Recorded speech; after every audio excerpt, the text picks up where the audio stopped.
Hello, everyone. I'm Brianna Jonason, the Graduate Assistant at the Violence Awareness and Response Program. So just a little bit about me, as I hope to be a familiar and friendly face throughout the school year despite being behind a computer screen. So I'm currently a grad student in the Masters of Social Work program. I have a gray cat named Norman, and I'm currently watching several crappy reality TV shows on Netflix and Hulu and totally living my best life while doing it.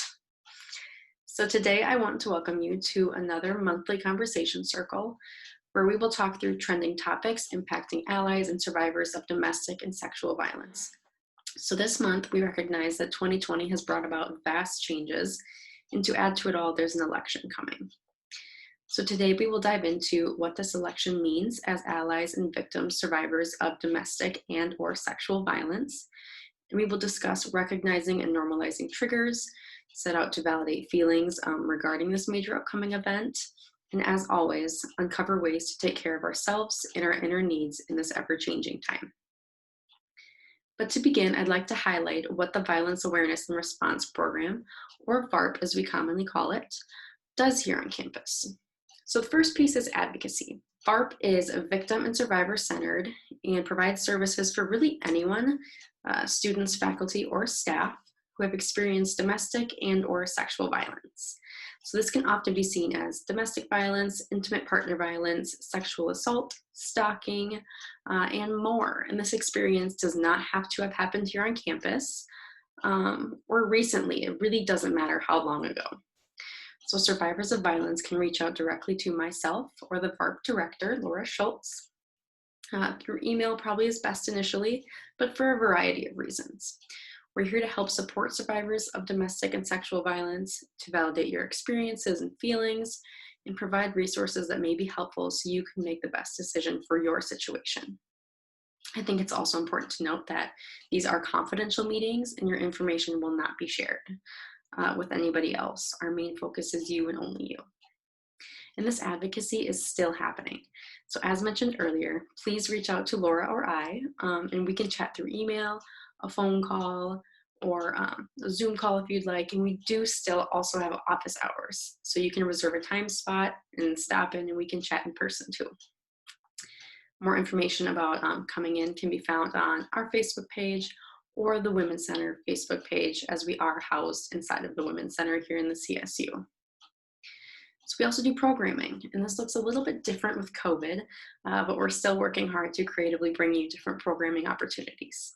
So as mentioned, I will be leading these conversation circles monthly, and they will be pre-recorded and on our Facebook page. Laura leads a really cool podcast called Starting to Feel Better that I'd encourage you to check out as well. We have a violence-free zone training coming up, as well as some other opportunities. So make sure to like and follow us on Facebook so you can stay connected and up to date on any changes and new programming opportunities as well. So I kind of already dipped into it, but the last piece we do is education. So traditionally, this was done through our PEACE program, which stands for Peer Educators Acting for Change and Equality, where we often would go into classrooms and create other opportunities to teach others about the important topics surrounding domestic and sexual violence, including bystander intervention, sexual assault, consent, and other things. So our education piece may look a bit different at this time, but we're currently looking at the most effective way to get this information across. So don't be surprised if we end up popping into your online class. So to begin today's topic, I would like to go back to the 2016 presidential election to examine some of what has been reported from that, because while the article I found was written in 2016, it feels as though it was meant for today, and it's still very applicable. So in an article titled, "For Sexual Assault Survivors, the Trauma Won't End on Election Day," Rebecca Grant highlighted that the misogynistic rhetoric of the 2016 election reopened wounds for countless women who needed support long after the polls closed. So in December of 2016, Donald Trump's infamous "grab him by the pussy" tape was released to the public. So Rebecca reported that visitors to the Rape, Abuse, Incest National Network Hotline, whom I will refer to as RAIN, increased to 33%, and traffic to their website skyrocketed 45%. So the increase in survivors seeking services for their experienced trauma was a nationwide trend at that time, and it's something we're seeing again as the election season progresses here in 2020. So this little glimpse of data shows us just how impactful this one incident was. And while it shows that many took healthy and productive steps to cope with their feelings following Trump's comment, it's heartbreaking that it even happened. So Rebecca Green continued to say that this one weekend wasn't an isolated event. So the ever-presence of media in the news cycle turned the bitter 2016 election season into a nightmare for sexual assault survivors. And sadly, their need for support extended far beyond the closing of the polls on November 8th.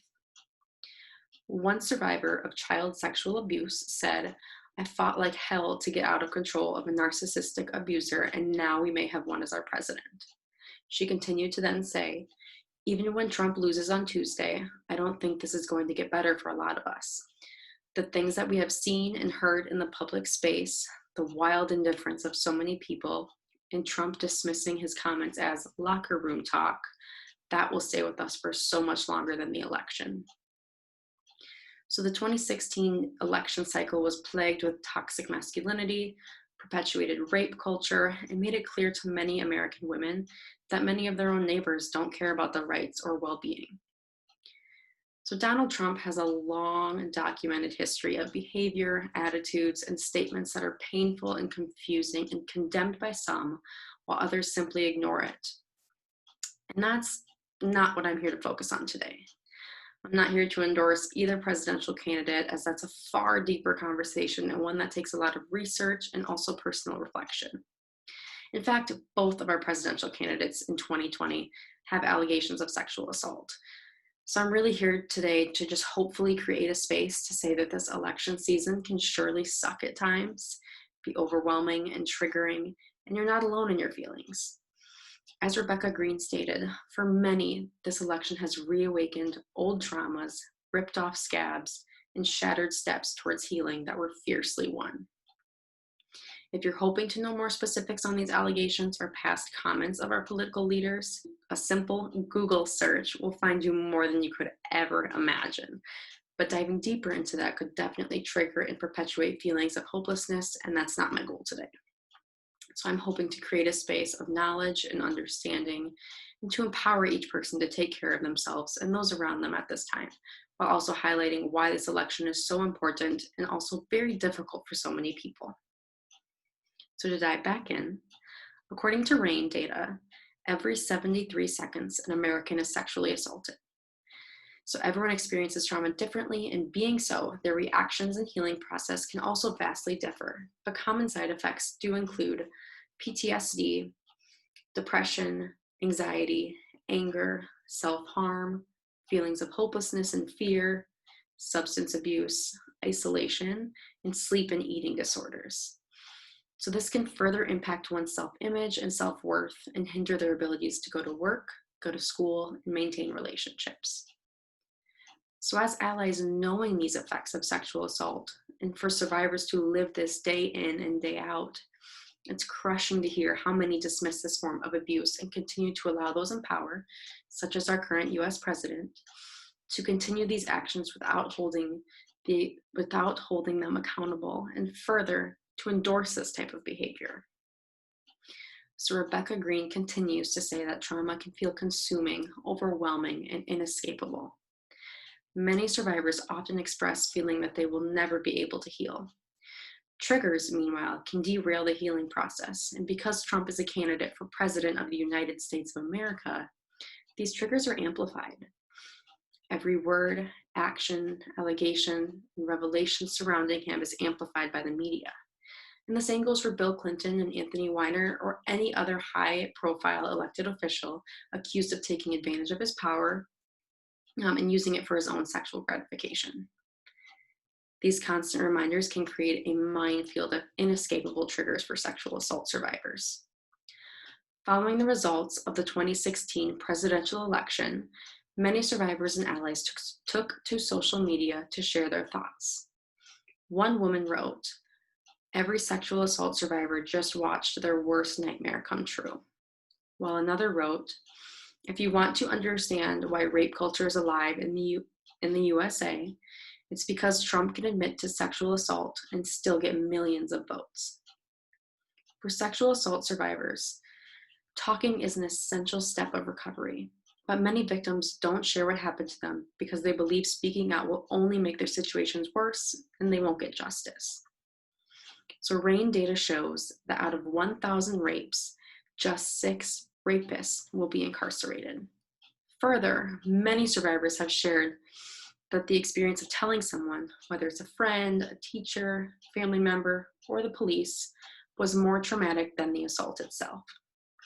So when they hear that the Republican nominee for president accuses women of coming forward as lying and threats to sue them, it just really reveals a power structure that tells people to stay quiet or else. So today in 2020, many feel that the political candidates have a responsibility to address the sexual violence that is thriving in all of society's systems and structures, including government. So Tarana Burke wrote an article for the Time magazine titled "Survivors of Sexual Assault Are Voters Too. So why aren't the presidential candidates paying any attention to them?" So here she highlighted several important factors by stating the following. Candidates have a responsibility to address the rampant sexual violence that permeates all of society's systems and structures, including government.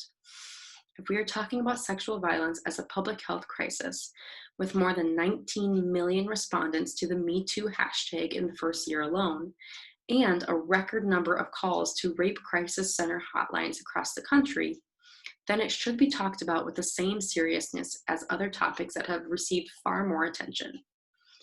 Policies around race, immigration, and healthcare have rightfully taken center stage during the recent presidential debates. But something as prevalent as sexual violence, an issue spanning and intersecting with all of the above, have been largely overlooked. Sexual violence is a national problem that deserves a national response. If we are invested in the outcome of this movement that we've built, then we must ensure that it remains part of the conversation. With no presidential candidate that seems willing to truly and publicly grapple with this bipartisan issue, we must once again raise our voices. We must demand that the men and women who want to represent us in the White House and other political offices speak directly to and respond to our needs. We must be clear that we are ready to vote for accountability in 2020. We deserve a country that values our safety, since its health and prosperity depends on our well-being. So at the end of the day, who do we vote for? Again, that answer is very personal, and I'm not here to tell you either way. What I do want to say is to treat everyone with kindness during this time. We often have little knowledge about why someone is voting the way they are, and especially surrounding to what we've been talking about today in this conversation circle. This election season is deeply personal to many. Disagreeing with others on who you are going to vote for is inevitable. In America, we're given the freedom to vote how we choose and express that and our opinions however we feel fit. But please do so kindly. Belittling someone based on who they're going to vote for can be deeply triggering and reinstate feelings caused by their trauma. This election season is challenging, so I encourage you to make the best decision for yourself while also extending empathy to those around you.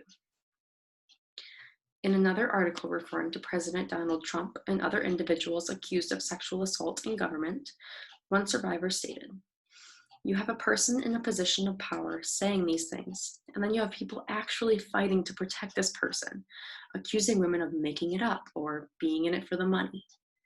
For a lot of people, that's really traumatizing, and why they never spoke up in the first place. They feel they have to prove that they deserve to be helped. So that last statement really broke my heart. They feel they have to prove they deserve to be helped.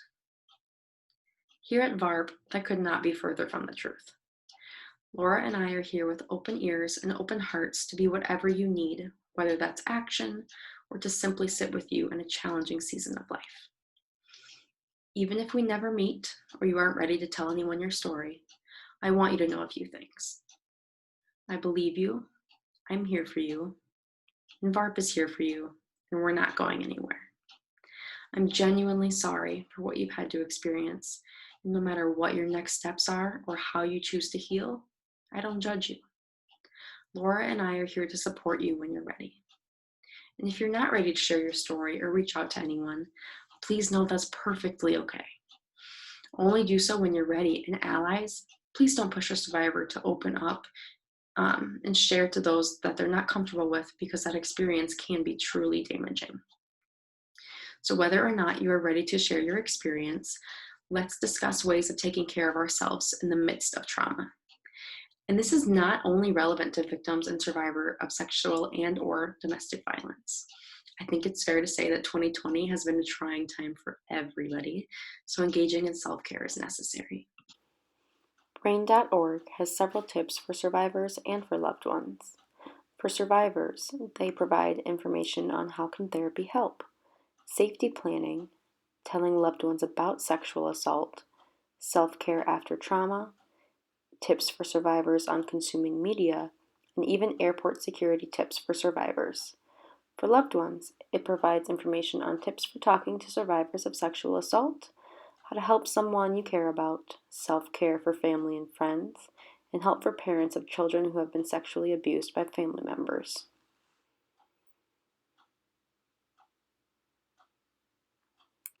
Self-care is about taking steps to feel healthy and comfortable, whether it happened recently or years ago. Self-care can help you cope with the short and long-term effects of a trauma like sexual assault. After a trauma, it's important to keep your body healthy and strong. You may be healing from injuries or feeling emotionally drained. Good physical help can support you through this time. Think about a time when you felt physically healthy and consider asking yourself the following questions. How were you sleeping? What types of foods were you eating? What types of exercise did you enjoy? Did you perform certain routines? On the side of emotional self-care means different things to different people. The key to emotional self-care is being in tune with yourself. Think about a time when you felt balanced and grounded, and consider asking yourself the following questions. What fun or leisure activities did you enjoy? Did you write down your thoughts in a journal or personal notebook? Were meditation or relaxation activities part of your regular schedule? What inspirational words were you reading? Who did you spend time with? And where did you spend your time?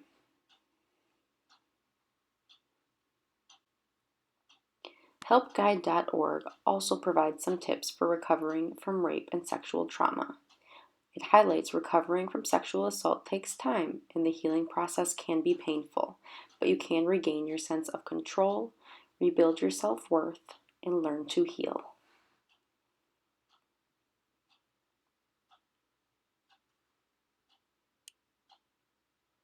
Recovering from rape or sexual trauma, Step 1.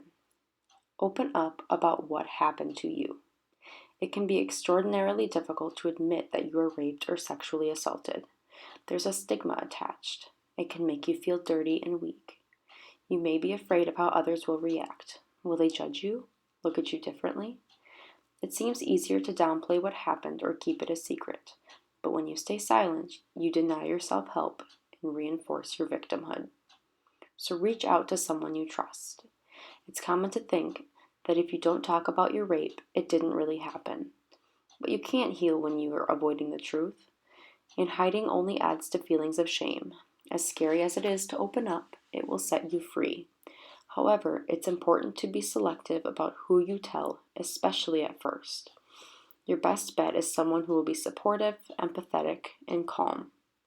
If you don't have someone you trust, talk to a therapist or call a rape crisis hotline. Challenge your sense of helplessness and isolation. Trauma leaves you feeling powerless and vulnerable. It's important to remind yourself that you have strength and coping skills that can get you through rough times. One of the best ways to reclaim your sense of power is by helping others. Volunteer your time, give blood, reach out to a friend in need, or donate to your favorite charity. Consider joining a support group. For other rape or sexual abuse survivors, support groups can help you feel less isolated and alone. They also provide invaluable information on how to cope with symptoms and work towards recovery. If you can't find a support group in your area, look for an online group.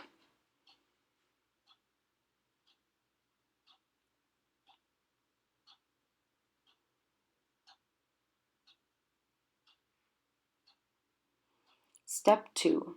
Cope with feelings of shame and guilt. Even if you intellectually understand that you're not to blame for the rape or sexual attack, you may still struggle with a sense of guilt or shame. These feelings can surface immediately following the assault or arise years after the attack. But as you acknowledge the truth of what happened, it will be easier to fully accept that you are not responsible.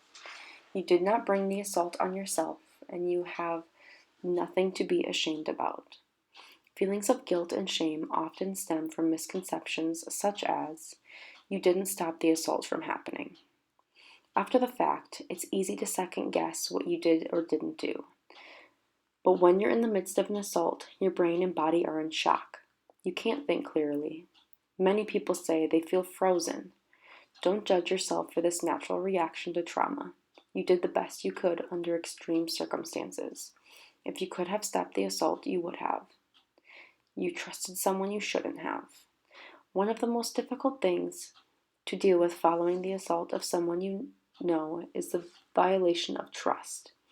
It's natural to start questioning yourself and wondering if you missed warning signs. Just remember that your attacker is the only one to blame. Don't beat yourself up for something that your attacker was a decent human being. Your attacker is the one who should feel guilty and ashamed, not you. You were drunk or not cautious enough.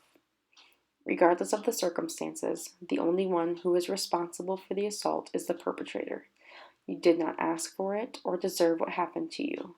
Assign responsibility where it belongs, on the rapist.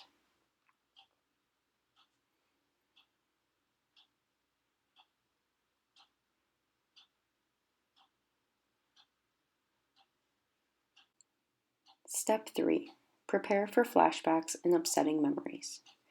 When you go through something stressful, your body temporarily goes into fight or flight mode. When the threat has passed, your body calms down. But traumatic experiences, such as rape, can cause your nervous system to become stuck in a state of high alert. You're hypersensitive to the smallest of stimuli. This is the case for many rape survivors. Flashbacks, nightmares, and intrusive memories are extremely common, especially in the first few months following the assault.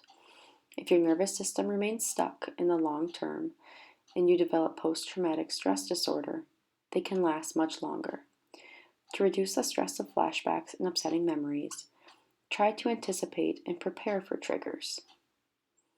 Common triggers include anniversary dates, people or places associated with the rape, and certain sights, sounds, or smells.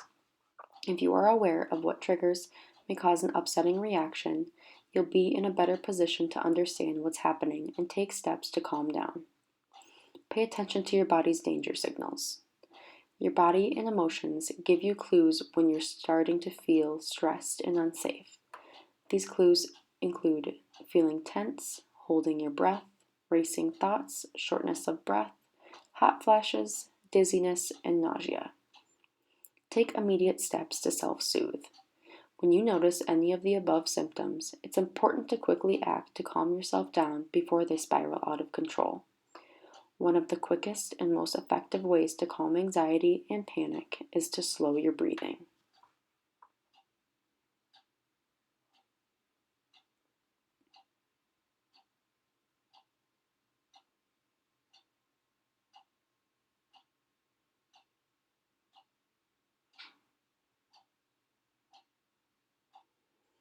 Soothe panic with this simple breathing exercise. Sit or stand comfortably with your back straight. Put one hand on your chest and the other on your stomach. Take a slow breath in through your nose. Count to 4. The hand on the stomach should rise. The hand on your chest should move very little. Hold your breath for a count of 7. Exhale through your nose to a count of 8, pushing out as much air as you can while contracting your abdominal muscles. The hand on your stomach should move in as you exhale, but your other hand should move very little. Inhale again, repeating the cycle until you feel relaxed and centered. Tips for dealing with flashbacks. Accept and reassure yourself that this is a flashback, not reality. Step 4. Reconnect with your body and feelings. Since your nervous system is in a hypersensitive state following a rape or assault, you may start trying to numb yourself or avoid any association with the trauma, but you can't selectively numb your feelings. When you shut down the unpleasant sensations, you also shut down your self-aware capacity for joy. You end up disconnecting both emotionally and physically, existing but not fully living. Signs that you're avoiding and numbing in unhelpful ways. Feeling physically shut down. You don't feel bodily sensations like you used to. You might even have trouble differentiating between pleasures and pain. Feeling separate from your body or surroundings. You may feel like you're watching yourself or the situation you're in rather than participating in it. Having trouble concentrating and remembering things. Using stimulants, risky activities, or physical pain to feel alive and counteract the empty feeling inside of you. Compulsively using drugs or alcohol. Escaping through fantasies, daydreams, or excessive TV, video games, etc. Feeling detached from the world, the people in your life, and the activities you used to enjoy. To recover, you need to reconnect with your body and feelings. It's frightening to get back in touch with your body and feelings following a sexual trauma. In many ways, rape makes your body the enemy, something that's been violated and contaminated, something you may hate or want to ignore. It's also scary to face the intense feelings associated with assault. But while the process of reconnecting may feel threatening, it's not actually dangerous. Feelings, while powerful, are not reality. They won't hurt you or drive you insane. The true danger to your physical and mental health comes from avoiding them. Once you're back in touch with your body and feelings, you will feel more safe, confident, and powerful. You can achieve this through the following techniques. Rhythmic movement. Rhythm can be very healing. It helps us relax and regain a sense of control over our bodies. Anything that combines rhythm and movement will work. Dancing, drumming, marching, you can even incorporate it into your walking or running routine by concentrating on the back and forth movements of your arms and legs. Mindfulness meditation. You can practice mindfulness meditation anywhere, even if you are walking or eating. Simply focus on what you're feeling in the present moment, including any bodily sensations and emotions. The goal is to observe without judgment. Yoga, Tai Chi, and other activities combine body awareness with relaxing, focusing movement and can help relieve symptoms of PTSD and trauma. Massage. After rape, you may feel uncomfortable with human touch, but touching and being touched is an important way we give and receive affection and comfort.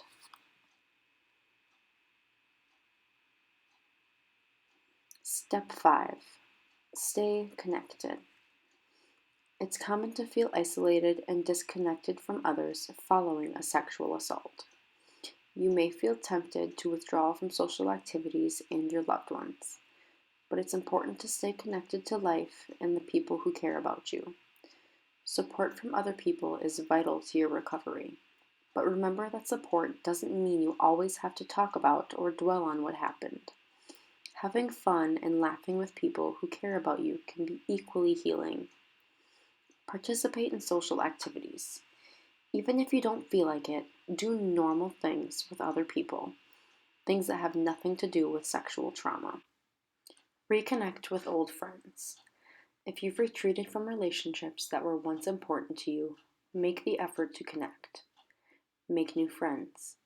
If you live alone or far away from family and friends, try to reach out and make new friends.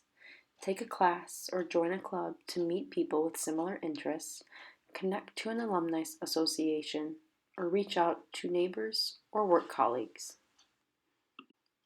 Step 6. Nurture yourself. Healing from sexual trauma is a gradual, ongoing process. It doesn't happen overnight, nor do the memories of the trauma ever disappear completely. This can make life seem difficult at times, but there are many steps you can take to cope with the residual symptoms and reduce your anxiety and fear. Take time to rest and restore your body's balance.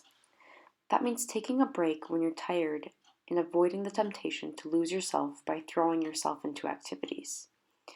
Avoid doing anything compulsively, including working. If you're having trouble relaxing and letting down your guard, you may benefit from relaxation techniques such as meditation and yoga. Be smart about media consumption. Avoid watching any program that could trigger bad memories or flashbacks. This includes obvious things such as news reports about sexual violence and sexually explicit TV shows and movies. But you may also want to temporarily avoid anything that's overstimulating, including social media. Take care of yourself physically. It's always important to eat right, exercise regularly, and get plenty of sleep, but even more so when you're healing from trauma. Exercise in particular can soothe your traumatized nervous system, relieve stress, and help you feel more powerful and in control of your body. Avoid alcohol and drugs. Avoid the temptation to self-medicate with alcohol or drugs. Substance use worsens many symptoms of trauma, including emotional numbing, social isolation, anger, and depression. It also interferes with treatment and can contribute to problems at home and in your relationships.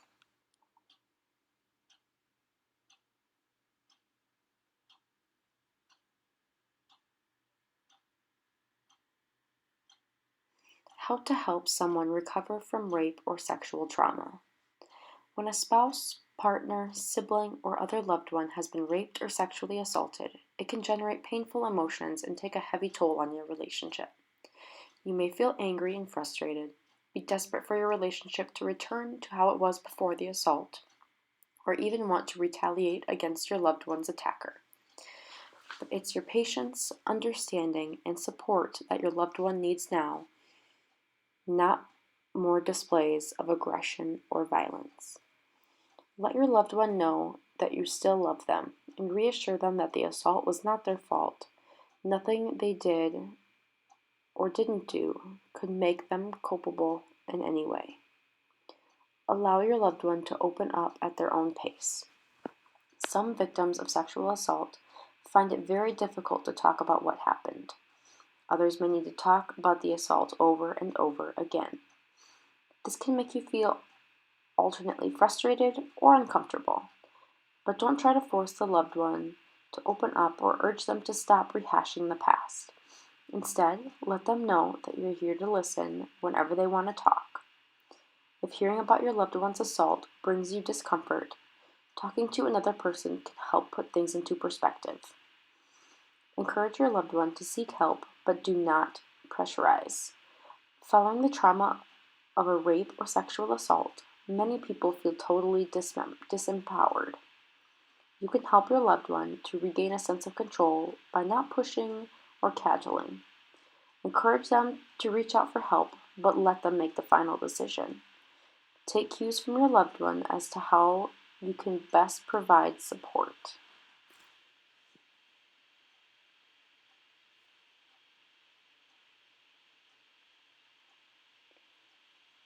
Show empathy and caution about physical intimacy. It's common for someone who has been sexually assaulted to shy away from physical touch, but at the same time, it's important that they don't feel those closest to them are emotionally withdrawing or that they have somehow tarnished by the attack. As well as expressing affection verbally, seek permission to hold or touch your loved one. In the case of spousal or sexual partner, understand that your loved one will likely need time to regain a sense of control over their life and body before desiring sexual intimacy.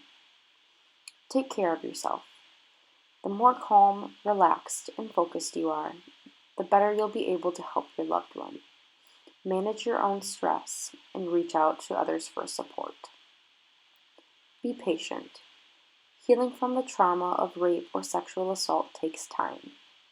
Flashbacks, nightmares, debilitating fear, and other symptoms of PTSD can persist long after any physical injuries have healed. Here are some easy ways to practice self-care at home, which is especially useful now as we are in the midst of COVID-19. I know for myself, I like to take really hot showers, grab a blanket, light a candle, turn off my light, and maybe turn on some string lights and watch some good old reality TV. So I just want to thank you guys for hopping on and joining me. I hope it was useful in any way. I'd just like to encourage you to vote and to reach out to VARP if we can be of any assistance for you. Have a great week.